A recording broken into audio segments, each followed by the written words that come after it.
কোটা আন্দোলন ইস্যুতে বাংলাদেশে বন্ধ থাকা সামাজিক যোগাযোগ মাধ্যম চালুর বিষয়ে সরকারের সিদ্ধান্ত আসতে পারে আজ।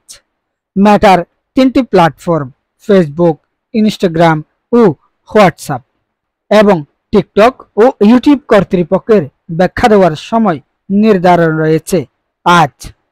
বাংলাদেশ টেলিযোগাযোগ নিয়ন্ত্রণ কমিশনে হাজির হয়ে স্ব কর্তৃপক্ষ ব্যাখ্যা দেওয়ার পর তাদের বিষয়ে সরকারের অবস্থান জানাবেন ডাক, টেলিযোগাযোগ ও তথ্য প্রযুক্তি প্রতিমন্ত্রী জোনায়েদ আহমেদ পলক। প্রিয় দর্শক, আপনারা জানেন দীর্ঘদিন পর্যন্ত শাটডাউন রয়েছে এই ফেসবুক, ইউটিউব, টিকটক বা ইনস্টাগ্রাম, হোয়াটসঅ্যাপ। দেশের মানুষ হতাশ। একসময় আমরা সোশ্যাল মাধ্যম যারা ব্যবহার করেছি তারা এখন একেবারে খুবই হতাশায় নিমজ্জিত, হতাশায় জর্জরিত। কোটা সংস্কার আন্দোলনের সহিংসতামূলক কন্টেন্ট ছড়ানোর অভিযোগে বাংলাদেশে মেটার 3টি প্ল্যাটফর্ম সহ টিকটক বন্ধ রয়েছে। ব্রডব্যান্ড ইন্টারনেটে ইউটিউব চালু থাকলেও মোবাইলে বন্ধ রয়েছে। এই 3 প্ল্যাটফর্ম কর্তৃপক্ষের প্রতিনিধিকে বুধবার সশরীরে বিটিআরসিতে হাজির হয়ে ব্যাখ্যা দেওয়ার জন্য নির্দেশ দিয়েছে নিয়ন্ত্রক সংস্থা, কিন্তু তারা এখনো পর্যন্ত রেসপন্স করেননি। টিকটক রেসপন্স করলেও বাকিরা এখনো পর্যন্ত সরকারের সাথে কোনো আলোচনা করেনি। তাহলে কোন দিকে যাবে এই ফেসবুক বা সোশ্যাল মাধ্যম? বাংলাদেশ কি আদৌ চলবে? এই বিষয়গুলো সিদ্ধান্ত হবে আজ। তথ্যসূত্রে জানা গেছে গত মঙ্গলবার দুপুর 2টা পর্যন্ত শুধু টিকটকের পক্ষ থেকে ইমেইলে ছাড়া মিলেছে। তখন পর্যন্ত ইউটিউব ও মেটা বিটিআরসিকে কোনো জবাব দেননি। আজ তারা যদি জবাব দেয় তখন হয়তো আমরা ফেসবুক, টিকটক বা অন্যান্য সোশ্যাল মাধ্যমগুলো ব্যবহার করতে পারবো কিনা সিদ্ধান্ত আসবে। এই বিষয়গুলো নিয়ে মঙ্গলবার দুপুরে বাংলাদেশ কম্পিউটার কাউন্সিলে এক সভা শেষে সাংবাদিকদের তথ্য প্রযুক্তি প্রতিমন্ত্রী জোনায়েদ আহমেদ পলক বলেছিলেন, বুধবার পর্যন্ত আমরা ফেসবুক, ইউটিউব, টিকটককে সময় দিয়েছি। আমরা আশা করেছিলাম যে তারা লিখিত ব্যাখ্যাটা হয়তো দিতে আসবেন, কিন্তু আমরা এখনো তাদের লিখিত বা মৌখিক ব্যাখ্যা পাইনি।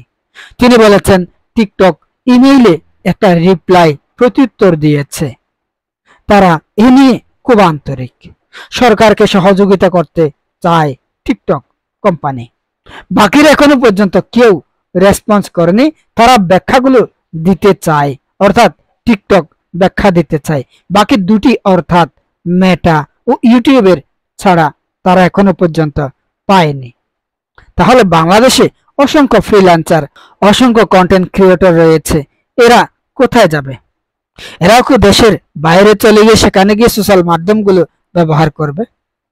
বাংলাদেশে অসংখ্য মানুষ রয়েছে এই অনলাইন মাধ্যমগুলো বেছে নিয়েছে। তাদের আয়, রুজি এই মাধ্যমগুলোতেই।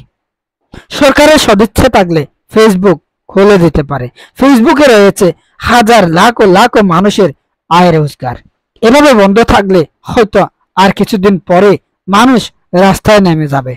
কোটা সংস্কার আন্দোলনের পাশাপাশি যখন সোশ্যাল মাধ্যম ব্যবহারকারীরাও যখন রাস্তায় নেমে যাবে তখন মানুষের শক্তি আরো বেড়ে যাবে। সরকার কি করবে? সিদ্ধান্তহীনতায় ভুগতে হবে সরকারকে। তাই অচিরেই এই ফেসবুক বা সোশ্যাল মাধ্যমগুলো খুলে দেওয়া উচিত। তথ্য প্রতিমন্ত্রী জোনায়েদ আহমেদ পলক আরেকটি অনুষ্ঠানে বলেছেন, সকাল 9টা, 10টা ও বেলা 11টায় 3 প্রতিষ্ঠানকে বিআরটিসিতে উপস্থিত হয়ে ব্যাখ্যা দেওয়ার জন্য চিঠি দিয়েছিলাম। ওই সময়ের মধ্যে যদি তাদের ব্যাখ্যা পাই সেটা বিশ্লেষণ করে, আর যদি নাও পাই বিআরটিসিতে বসে আলোচনা সাপেক্ষে আমরা সেই সিদ্ধান্ত জানাতে পারবো। কোটা সংস্কার আন্দোলন ঘিরে সহিংসতার মধ্যে 17 জুলাই রাত থেকে মোবাইল ইন্টারনেট বন্ধ করে দেয় সরকার। রোববার মোবাইল ইন্টারনেট চালু করা হলেও সামাজিক যোগাযোগ মাধ্যম বন্ধই রয়েছে। এতগুলি সামাজিক যোগাযোগ মাধ্যমে কর্মরত কার্যক্রম পরিচালনা করছে বাংলাদেশের মানুষ তাদের ভবিষ্যৎ অন্ধকারে নিমজ্জিত হচ্ছে। তারা কি করবে ভেবেও কুল পাচ্ছে না। কেউ বাইরে গিয়ে কাজ করতে পারে, কিন্তু অনেক কন্টেন্ট ক্রিয়েটর রয়েছে, তাদের অন্য কোনো ইনকাম সোর্স নেই, তাদের অন্য কোনো কাজ করার ক্ষমতা নেই। অনেক রয়েছে বড় বড় হাত নেই, পা নেই, প্রতিবন্ধী বলা যায়। প্রতিবন্ধীরা এই সোশ্যাল মাধ্যম থেকে ইনকাম করে তাদের পরিবার পরিজন চালিয়ে নিচ্ছেন। তাদের অবস্থা কি হবে? যারা এক সময় অনাহারে অর্ধাহারে থাকতো, এই সোশ্যাল মাধ্যম ব্যবহার করে তারা এখন ভালোভাবে ঘর সংসার চালিয়ে যাচ্ছে। তাদের অবস্থা কোথায় যাবে? তারা কোথায় গিয়ে দাঁড়াবে? সরকার বেছে বেছে হয়তো কয়েকজনকে সহায়তা দিতে পারে। প্রতিটি জেলায়, প্রতিটি থানায়, প্রতিটি ইউনিয়নে, 64টি জেলায় রয়েছে এই কন্টেন্ট ক্রিয়েটর। সকলকে বেছে বেছে খুঁজে পাওয়া দুষ্কর। তাহলে তারা কি করবে? অন্য কোনো কাজ না পাওয়াই তো এই মাধ্যমগুলো বেছে নিয়েছে তারা। দেশে কর্মসংস্থান সংকট রয়েছে। দেশে কর্মসংস্থানের অভাবের কারণে মানুষ প্রবাস জীবন বেছে নেয়। আজ সামাজিক মাধ্যম এসে দেশে মানুষের কর্মক্ষমতা বৃদ্ধি পেয়েছে, মানুষের আয় রোজগারের রাস্তা সুগম হয়েছে, প্রসারিত হয়েছে। কিন্তু এখন এই রাস্তা যদি পুরোপুরি বন্ধ হয়ে যায়, তাহলে দেশের মানুষ হাহাকার ছাড়া কোনো রাস্তা খুঁজে পাবে না। অতএব সরকারের উচিত এই পথগুলো সহজেই খুলে দেওয়া উচিত। টিকটক, ইউটিউব, সোশ্যাল মাধ্যমগুলো যারাই প্রতিষ্ঠা করেছে তারা রেসপন্স করুক আর নাই করুক, তাদের নিয়ম অনুযায়ী তারা এই দেশে ফেসবুক বা অন্যান্য প্ল্যাটফর্ম বা ইউটিউব তারা নিয়ম অনুযায়ী এই দেশে পরিচালিত করছে। আমরা দেখছি যারা এই মাধ্যমগুলো ব্যবহার করছে তাদের নিয়ম কানুনগুলো কত কঠিন।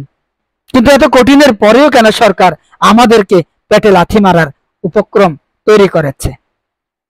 কেন আমাদেরকে দুবেলা দুমুঠো খাওয়ার জন্য চেষ্টা করে যাচ্ছে এই সোশ্যাল মাধ্যমগুলো নিয়ে?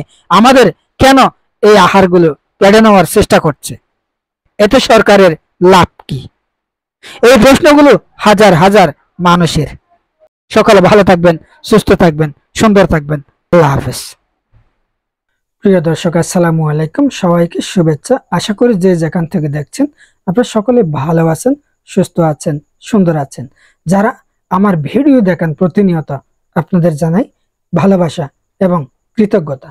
কারণ আপনারা আমাকে সাপোর্ট করে যাচ্ছেন, ভালোবেসে যাচ্ছেন, এতে আমি সন্তুষ্ট।